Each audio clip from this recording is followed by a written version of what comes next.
ვიდრე ამ დაანონსებულ თემებზე გადავიდოდეთ, როგორც ვიცით, ეროვნულ ბანკს მნიშვნელოვანი სიახლე გაქვს. ახალი ფუნქციონალი დაემატა თქვენს ვებგვერდს, სადაც მომხმარებელს საშუალება იქნება ერთ სივრცეში ნახოს სხვადასხვა შეთავაზება კომერციული ბანკების მხრიდან და არა მხოლოდ. რომ მოგვიყვეთ, რა ის საშუალება ეძლევა მომხმარებელს ამ შემთხვევაში?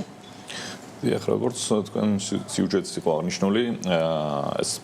მომხმარებელს ახლა საშუალება ექნება ცალკეული ბანკების შემთხვევაში შეადაროს რა არის მაგალითად ანგარიშის მომსახურების საკომისიო, გადარიცხვის საკომისიო, გადახდის საკომისიო, სხვა გადახდის საშუალებებით და ასევე დეპოზიტების საპროცენტო განაკვეთი. ცხადია, ჩვენი ბანკებიც ეს გამჭვირვალეები იყვნენ ცალკეული ბანკის შემთხვევაში კლიენტ შეეძლო ეს ინფორმაცია მათ ვებსაიტზე შეეხედა, თუმცა ახლა მას საშუალება აქვს ერთ გვერდზე შეადაროს ცალკეული ბანკები და ნახოს სადაა საუკეთესო შემოთავაზება და აირჩიოს ეს პროდუქტი.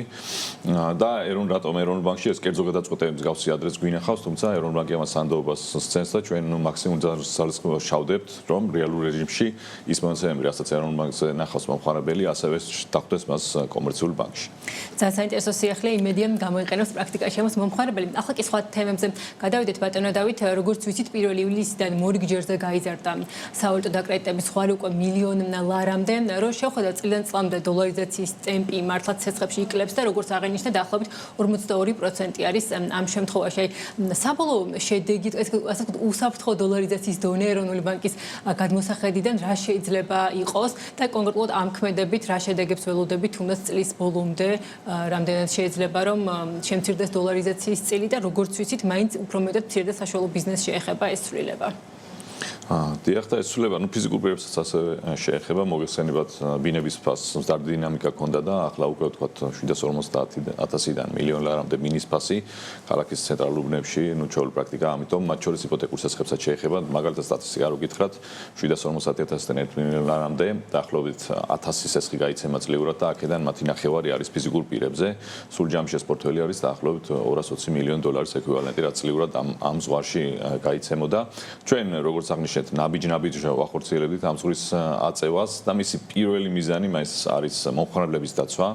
რომ იმ ადამიანებს, ვისაც არ აქვს შემოსავალი სხვა ვალუტაში, ისინი დავიცვათ და მისი ასე ვთქვათ გვერდითი ეფექტია, რომ ჯამურად დოლარიზაციის დონე მცირდება, მართლაც გრძელვადიან დინამიკას თუ შევხედოთ ცეცხლებში, დოლარიზაციას აქვს შემცირების ტენდენცია, განსაკუთრებით ეს გამოკვეთილი არის ფიზიკურ პირებში, დაახლოებით 21%-ზე ვართ უკვე ჩამოსული უცხოური ვალუტის წილზე ფიზიკურ პირების დაკრედიტების შემთხვევაში და აქედან შეგვიძლია ვთქვათ, რომ დაახლოებით 15% არის ჰეჯირებული, ანუ ამ ადამიანებს აქვთ ან პირდაპირ შემოსავალი უცხოურ ვალუტაში, ან გზავნილები, ან თავად მუშაობენ საზღვარგარეთ, ამიტომ ფიზიკურ პირების შემთხვევაში შეგვიძლია ვთქვათ, რომ ის მიზანი რაც ჰქონდა, დიდწილად უკვე მიღწეულია და მილიონიანი ზღვარი ამას უზრუნველყოფს, თუმცა დოლარიზაციის მნიშვნელოვანი რისკი რჩება იურიდიული პირების შემთხვევაში, რომელიც შედარებით მსხვილი კომპანიები არიან, შედარებით უკეთ მართავენ რისკებს, ან შეგვიძლია ვთქვათ, რომ სისტემურად ეს უფრო პატარა პრობლემაა, ვიდრე ვთქვათ ფიზიკურ პირების შემთხვევაში, თუმცა 52% ჯერ კიდევ ერთ-ერთი ყველაზე მაღალი არის რეგიონში და გლობალურად, ამიტომ ვთვლით, რომ ეს სისტემური რისკად რჩება. ბუნებრივი დონე საქართველოში დოლარიზაციის ყოველთვის იქნება, იმიტომ რომ ჩვენ გვაქვს სავარაუდო შემოდინებები, ღია ეკონომიკა ვარ, ტურიზმი გვაქვს, გზავნილები, ექსპორტი, ამიტომ რაღაც დონე აუცილებლად დარჩება, თუმცა 52% შეგვიძლია ვთქვათ ძალიან მაღალია და ალბათ შეგვიძლია ვთქვათ, რომ 30%-ზე ზემოთ მაინც რისკიან მაჩვენებლად შეიძლება ჩაითვალოს. აქედან გამომდინარე, რადგან მაინც 52%-იან მაჩვენებელს მაღალ რისკიანობად მიიჩნევს ეროვნული ბანკი, ხომ არ განიხილება შემდგომი ნაბიჯები, თუნდაც შედარებით მსხვილი კომპანიების შემთხვევაში, იმიტომ რომ თქვით, რომ ვთქვათ 1 მილიონი ლარი შეიძლება ალბათ იყოს ხო ის ზღვარი, რომელიც ფიზიკურ პირებს გადაასხევს და აქ უფრო შემცირებულია ეს დოლარიზაცია. ხომ არ განიხილავს მარეგულირებელი ეროვნული ბანკი უკვე დამატებით მექანიზმებს შედარებით მსხვილი კომპანიების შემთხვევაში. ეს 1 მილიონიანი ზღვარი ჯერ კიდევ მიმდინარეობის დასაწყისში ამოქმედა, ამიტომ ბუნებრივია უნდა შევხედოთ და დავაკვირდეთ რა გავლენას იქონიებს ეს მაჩვენებელი და ასევე კომპანიების შემთხვევაში სიტუაცია განსხვავებულია, იმიტომ რომ ხშირად ის კომპანიები დოლარს ასრულებენ, მათ სასახლის მოცულობას რიგ შემთხვევაში 100 მილიონს აჭარბებს, ამიტომ არ ვიცით, თქვათ, ასეთ ტიპის ზღვრის აწევა რამდენად ეფექტური იქნება ამ ბაზარზე, ამიტომ შეიძლება სხვა ინსტრუმენტების განხილვა დაგჭირდეს მომავალში. თუმცა ტენდენცია ამ წუთას საკმაოდ პოზიტიურია და რაც განსაკუთრებით საყურადღებო დეპოზიტებში დაახლოებით 8%-ული პუნქტით შემცირდა დოლარიზაცია გასული წლის განმავლობაში, ამიტომ დეპოზიტებში გამოკვეთილა დადებით ტენდენცია. რეზიდენტების დეპოზიტების დოლარიზაცია 40%-ს ჩამოცილდა, რაც ისტორიული მიღწევაა, ამიტომ ამ წუთას პოზიტიურია ტენდენციები და რამე დამატებით ინსტრუმენტს არ განვიხილავთ, დავაკვირდებით რა დინამიკა გვექნება ბაზარზე. ზოგადად დაკრედიტების ტემპზეც რომ ვისაუბროთ, აი სხვა შეფასებები შეფასებებიც გვესმის, რომ აი დაახლოებით ბოლო თვეებით და წინა წელსაც თუ გადავხედავთ 13-14%-ის ფარგლებში არის დაკრედიტების ტემპი საბანკო სექტორში. გვახსოვს წინა წლები, როცა შედარებით მაღალი იყო 17-18%-იც და რაც შეფასებებიც იყო, რომ თქო რატომ შედარებით შენელდა ხო დაკრედიტების ტემპი, რაზე მიუთითებს ეს. აი თავად მარეგულირების გადმოსახედიდან რამდენად ჯანსაღად მიმდინარეობს პროცესები, თქო იგივე თავად საბანკო სექტორიც აცხადებდა, რომ მაგალითად თუ შევხედავთ შეიძლება მცირე და საშუალო ბიზნესის ცეცხლებში ისეთი მაღალი ზრდის ტემპი აღარ იყოს. თქვენ რაც უყურებთ ამას შედარებით დაკრედიტების ტემპის ზრდის შენელებას რისკად თუ ეს არის თქო იგივე შეიძლება ითქვას ბუნებრივი დონე ან თანაზომიერი ქვეყანაში არსებულ სხვა მაჩვენებებთან მიმართებაში. დიახ, სწორედ ასეა, ჩვენ არ ვხედავთ ამას როგორც შენელებას, ჩვენ ვხედავთ, რომ ის დაუახლოვდა მის მდგრად დონეს. ზოგადად ჩვენ მიგვაჩნია, რომ თუ ცეცხლები იზრდება თანაზომიერად, როგორც იზრდება ჯამურად ნომინალური ეკონომიკა, პლუს დაახლოებით 2% ფინანსური სექტორის გაღრმავება, იმიტომ რომ ნენელა ფინანსური სექტორი ყოველთვის უფრო ჩქარა იზრდება ვიდრე დანარჩენი ეკონომიკა, დაახლოებით 2%-ული პუნქტით. დანარჩენს განსაზღვრავს ნომინალური ეკონომიკა. ნომინალური ეკონომიკის და ცოტა უფრო მაღალი იყო გასულ წლებში ვიდრე ახლა არის. ახლა ძალიან ძლიერია, მაშინ განსაკუთრებით მაღალი იყო, ამიტომ მაშინ ქონდა შედარებით მაღალი საკრედიტო ზრდა. ახლა 13-14% ფიქრობთ, რომ არის სწორედ ის მდგრადი დონე, რაც უზრუნველყოფს, რომ მოხმარების როგორც ესდება შემოსავალი და ახლობთ ისევ გაიზარდოს მისი ვალის ტვირთი, ამიტომ ეს არის მდგრადი დონე, აქ რისკებს ვერ ხედავთ. კომპოზიციას თუ შევხედავთ იპოთეკური სესხების და ცოტა დაჩქარდა, სამხმარებლო სესხების და კვლავ მაღალია, მაგრამ გეთანხმებით რომ თქვა იგივე SME სექტორში შესაძლოა აქტივობა არის ცოტა უფრო დაბალი და მის წილია შესაძლოა ცოტა უფრო დაბალი ვიდრე ჩვენ ვისურვებდით. თუმცა ნუ ამ კუთხით ბაზარი განსაზღვრავს ყველაფერს, ხა ჩვენ ეროვნული ბანკის მანდატს გარკვეულწილად აღემატება, რომ ჩვენ ცალკეულ სექტორზე რაიმე შეღავათი დავაწესოთ ან ბანკებს რაიმე მოუწოდოთ, ამას ბაზარი განსაზღვრავს, თუმცა ცხადია სასურველი არ ყოველთვის რომ SME სექტორს კონდეს კიდევ უფრო მაღალი ზრდის ტემპი. ხომ არ განიხილავთ რამე თქვა თან ინსტრუმენტებს ან რაიმე ტიპის ეროვნული ბანკის მანდატს შევიდოთ თქვა რომ აღემატება ჩვენ ცალკეულ სექტორზე რაიმე და მიმდინარე პრაქტიკა ისეთია რომ ამას ბაზარი განსაზღვრავს სრულად. სარეზოლუციო ფონდზეც მინდა კითხოთ სულ რამდენიმე დღის წინ იყო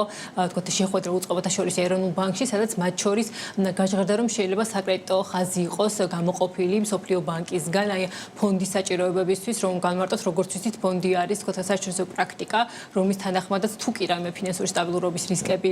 დადგება, თქო ამ შემთხვევაში შეიძლება თქო აკუმულირებული თანხები იქნეს გამოყენებული, ხო? აი დღის წესრიგში ეხლა თქო რატომ შეიძლება დადგეს რომ მსოფლიო ბანკისგან მივიღოთ საკრედიტო ხაზი, აი ამ მიზნობრიობისთვის რამე რისკებს ხედავთ თუ ეს რას პრაქტიკა არის ასეთი?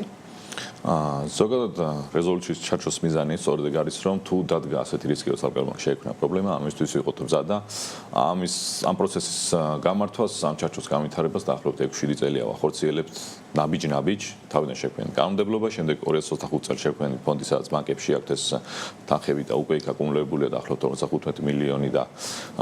ეს 2022 წელს მიზნობრივი მაჩვენებელი მისი არის დაახლოებით დაზღვეულ დეპოზიტების 13%, რაც არის დაახლოებით 800 მილიონი ლარი, ანუ ნენელო ავითარებთ ამ ჩარჩოს და ვაგროვებთ ფონდში ფულს და მიღებული საერთაშორისო პრაქტიკა არის რომ ასევე სანამ ეს ფონდი მიზნობრივი მაჩვენებელს მიაღწევს, კონდეს რაიმე საკრედიტო ხაზი სანდო წყაროდან მაგალითად ისეთ როგორც სოფლიო ბანკი არის რომ თუ დაგჭირდა ასეთი თანხა, ამ წუთას ფინანსური სექტორი ძალიან ჯანსაღია და რაიმე პერსპექტივა საჭიროებას ამისას ბუნებრივია ვერ ხედავთ, მაგრამ რეზოლუციის ჩარჩოს თელი იდეა არის რომ სათადარიგო გეგმა გქონდეს ყველა სცენარისთვის და ამ შემთხვევაში უბრალოდ საკრედიტო ხაზია, რომელსაც ავითვისებთ. მაგალითად, თუ ასეთ სცენარი დადგა პირობითად და მაშინ დაგჭირდა თანხის მოძიება, რომ მივადგეთ სოფლიო ბანკს, შეიძლება 6 თვე დაჭირდეს სესხის აღებას, მაშინ როცა თუ ეს საკრედიტო ხაზი გვაქვს ახლა, დაახლოებით 3 დღეში მოგცემენ ამ სესხს, თუ ასეთ საჭიროება დადგა. და მეორე მხრივ ის რომ სოფლიო ბანკმა გაიარა ჩვენთან ერთად მთელი ეს პროცესი რაღაც ხარვეზები გვიპოვა, თქვათ მიგვითითა და ვასწორებთ, ან რაღაცაზე გითხრა რომ ძალიან კარგი პრაქტიკა არის. საბოლოო ჯამში ის რომ ჩვენ სოფლიო ბანკთან თანამშრომლობთ, ჩვენთვისაც კარგი არის და ასევე გარეთაც კარგი სიგნალი არის, რომ თუ სოფლიო ბანკმა დაამტკიცეთ ჩვენი შესხი, ეს მომდევნო კვირებში იქნება ამის განხილვა, ეს ნიშნავს რომ ჩარჩო არის გამართული, იმიტომ რომ სოფლიო ბანკმა გადაწყვიტა ჩვენი დახმარება. კი. მინდა რომ მოვასწროთ უძრავი ქონების ბაზარზე საუბარიც, ერთ-ერთი ყველაზე მნიშვნელოვანი სექტორი არის საქართველოსთვის, თუმცა ბოლო პერიოდში მათ შორის სავალუტო ფონდის ერთ-ერთ ბოლო ანგარიში მოხვდა ერთ-ერთ რისკად იყო ხაზგასმული, რომ ძალიან გახშირებული და გაზრდილი შიდა განმადებების პრაქტიკა დეველოპერების მხრიდან და სავალუტო ფონდის ერთ-ერთი რეკომენდაცია ასევე იყო, რომ ხომ არ იქნება სწორი, რომ ეროვნული ბანკის გარკვეული რეგულირების ქვეშ მოექცნენ ისეთი დეველოპერები, რომლებიც მსგავს შიდა განმადებებს გასცემენ, იმიტომ რომ შეიძლება თავის შინაარსზე ძალიან ახლოს არის, ხო? სესხებთან, იპოთეკურ სესხებთან. ამ თემას, ამ საკითხს როგორ უყურებს ეროვნული ბანკი? თქვენ თუ ხედავთ მომეტებულ რისკებს, მათ შორის გაზრდილი შიდა განმარტებების ფონზე და ხომ არ განიხილება, რომ რაღაც ნაწილში მაინც რაც ჩარჩო წესები დაწესდეს დეველოპერულ სექტორში, ვინც გასცემს მსგავსი ტიპის განმარტებებს, როგორი არის მარეგულირებლის ხედვა? ზოგადად ის რომ არსებობს უძრავი ქონების ბაზარზე ზოგადად ხანგრძლივი მოხმარების პროდუქტებზე რაღაც განმარტებებში და ეს ქართული ინოვაცია არ არის, ეს სოფლიოს ძალიან ბევრ ქვეყანაში ვნახავთ იგივე პრაქტიკას. ჩვენ მაინც ვშევით ჩვენი მანდატის ფარგლებში, რომელიც არის ფინანსური სტაბილურობის უზრუნველყოფა და მართლაც იმ დეველოპერულ პროექტებში, რომელსაც შეიძლება შიდა განმარტებებიც აქვს, მაგრამ ბანკისგანაც ესხულობს, ამ შემთხვევაში გვაქვს დეველოპერების და კრედიტების გაიდლაინები, მითითებები, რომელიც ჯანსაღ პრაქტიკას უზრუნველყოფს. მაინც იქ სადაც ბანკია ჩართული, შეგვიძლია ვთქვათ, რომ ის პროექტები არის სრულად ჯანსაღი და რისკები არის ძალიან დაბალი, ანუ საბანკო სექტორი არის ასე ვთქვათ, ამ რისკებისგან დიდწილად დაცული პირდაპირ და ფინანსურ სტაბილურობას აქედან საფრთხე არ უდგას. საფრთხე სადაც შეიძლება შეექმნას, ეს არის ალკოჰოლური მომხმარებელი, რომელსაც შეიტანა შესაძლოა არც ისე ჯანსაღ დეველოპერთან შეიძინა ბინა და აკეთებს შიდა განმარტებას და ამან შექმნას პრობლემა. მაინც ეს უფრო მომხმარებლების დაცვის რისკია, ამიტომ ჩვენ გასულ წელს ვთქვათ, იგივე გარკვეული რეგულაციები იპოთეკების შევარბილეთ, როგორ მეგვებიც ხალხისთვის გამოსულიყვნენ ფორმალურ საბანკო სექტორში და აქა იყო ცესხი, თუმცა ჩვენ პრაქტიკებს ხედავთ, რომელიც შეიძლება ხშირ შემთხვევაში ძალიან ეგზოტიკურია, ვთქვათ 10 წლიანი უპროცენტო შიდა განმარტება და როცა მომხმარებელს ამას თავაზობს დეველოპერი, მისთვის ძალიან ძნელია რაიმენერად ბანკი დაინახოს ალტერნატივას, სადაც საპროცენტო განაკვეთი შეიძლება 12% იყოს. ამიტომ გვესმის ეს რატო ხდება, თუმცა ამ თვალსაზრისით ვერ ხედავთ, რომ ეს არის რაიმე სისტემური რისკი, რაც აქედან გამომდინარე ჩვენი მანდატის ფარგლებში რაიმე ჩარევით საჭიროებას ამ თვალსაზრისით ვერ ხედავთ, თუმცა მოუწოდოთ მომხმარებლებს, რომ იყვნენ ყურადღებით, ფრთხილად შეარჩიონ ის დეველოპერები, რომელსაც ხედავენ, რომ აქვს კარგი გამოცდილება, აქვს ჯანსაღი მაჩვენებლები და ასე ვთქვათ, მომხმარებელმა ასე ინფორმირებული გადაწყვეტილება მიიღოს. აი, ხომ არ გეგმავთ დამატებით ან კონსულტაციებთან დამატებით იპოთეკური და კრედიტების წესების გამარტივებას, იმიტომ თქვენ თვით რომ იყო რაღაც გამარტივებები, თუმცა მაინც იმდენ შეიძლება ეგზოტიკური და მომხიბლავი იყოს მომხმარებლისთვის, თუნდაც რაც შედარებით დაბალ პროცენტიანი განმარტება და თქო სწრაფად ბინის ყიდვა, რომ მაინც ურჩევნია. ხომ არ განიხილება, ასე ვაღრიჩეთ, რომ არ არის ეს თქვენი შეფასებით სისტემური რისკი, მაგრამ ხომ არ განიხილება კიდევ უფრო მეტად გამარტივება იპოთეკური და კრედიტების ამ შემთხვევაში? ჩვენ მაშინ როცა შევისწავლეთ ბაზარი, ნახეთ სად იყო ბარიერი და ეს ბარიერები აღმოფხრულია. ამ წუთას ბარიერი აღარ არის უბრალოდ იპოთეკურ ბაზარზე ამ ხალხს გადმოყვანა, ბარიერი არის, რომ ისინი ხედავენ რაღაც უპროცენტო ძალიან მიზიდველ პროდუქტს და არ უნდა ბანკში მისი გადმოსახედიდან ძვირი პროდუქტის არჩევა. ამიტომ ეროვნული ბანკის გადმოსახედიდან რაიმე ბარიერები აღარ არსებობს, უბრალოდ არსებობს ეს ბაზარზე ასეთი აღქმა და ამიტომ ძალიან რთული არის ყველა მომხმარებლის დარწმუნება, რომ გადმოვიდნენ ამ ბაზარზე და ასევე ცალკეულ დეველოპერებსაც შეიძლება არ კონდეთ მაინდა-მაინც ჯანსაღი პრაქტიკა. იმიტომ რომ ვინც ამბობს, რომ უპროცენტო სესხია რეალურად ხო არ არის უპროცენტო, ხო ის ამ ფასშია ჩადებული, ან დეველოპერი არ სწორედ მართავს თავის ფინანსებს. ამიტომ მაინც მომხმარებელს მოუწოდებთ, რომ ყურადღებით გაეცნონ თავიანთ კონტრაქტს, ვალდებულებებს და შეარჩიონ სწორად დეველოპერი. თქვენ თქვით რომ თქვა და უშუალოდ საბანკო დაკრედიტებით არსებული დეველოპერული პროექტები დაცული არის და ამ მიმართულებით არ გადმოდის ხო ფინანსური სტაბილურობის რისკები, თუმცა აი ის სეგმენტი უხეშად რო ვთქვა თუ გაფუჭდა ეს სესხები, თქვა მომხმარებელმა აღმოაჩინა რომ ან არ სრულდება მშენებლობა, ან თქვა მე რამდენიმე წლის შემდეგ აღმოაჩინა რომ ვეღარ ემსახურება აი ამ შიდა განმარტებას, იმიტომ რომ დეველოპერს არ შემოწმებია მისი გადახდის უნარიანობა, როგორც ბანკი ამოწმებს, ხო? აი ეს რისკები თუ დადგა და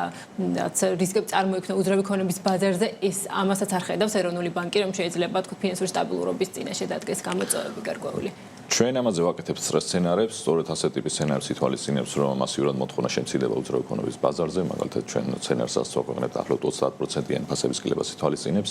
და ამ შემთხვევაში შეგვიძლია ვთქვათ, რომ საბანკო სექტორისთვის ეს ცხადი გამოწვევა არის, თუმცა ეს ფინანსური სტაბილურობის შესაძლოა არ უქმნის საფრთხეს, საქმე შეუქმნის პრობლემა შეუქმნის ალკოჰოლურ მომხმარებლებს. ჩვენ შეიძლება ერთად გქონდეს შეძენილი რაიმე დეველოპმენტში ბინა, მაგრამ სხვამ თუ არ გადაიხადა ეს თანხა და ვეღარ დასრულდება ბინა, მათ შორის მე შეიძლება შენატანებს სწორად ვაკეთებდე, მაგრამ ჩემ ბინა ვეღარ დასრულდება და ვეღარ მივიღები პროდუქტს უნდა მიმეღო. ამიტომ მომხმარებლების კუთხით რისკი არის, ფინანსური სექტორის რისკი არ არის და ასევე ნუ ყველაფერს ვერ დავარეგულირებთ, ეგეც გვესმის ხო ბაზარზე ასეთი შეიძლება ძალიან ბევრი სქემა არსებობდეს, ძალიან ბევრი პროდუქტი, ცხადე ყველაფერს რეგულირება შეუძლებელია და მომხმარებელმაც ხანდახან უნდა თავად სწორად ინფორმირებულად მიიღოს გაწყვეტილება. თავისი წილი პასუხისმგებლობა აიღოს. ძალიან დიდი მადლობა საინტერესო საუბრისთვის. დავით უტიაშვილი, ეროვნული ბანკის ფინანსური სტაბილურობის დეპარტამენტის უფროსი იყო ჩვენი სტუმარი.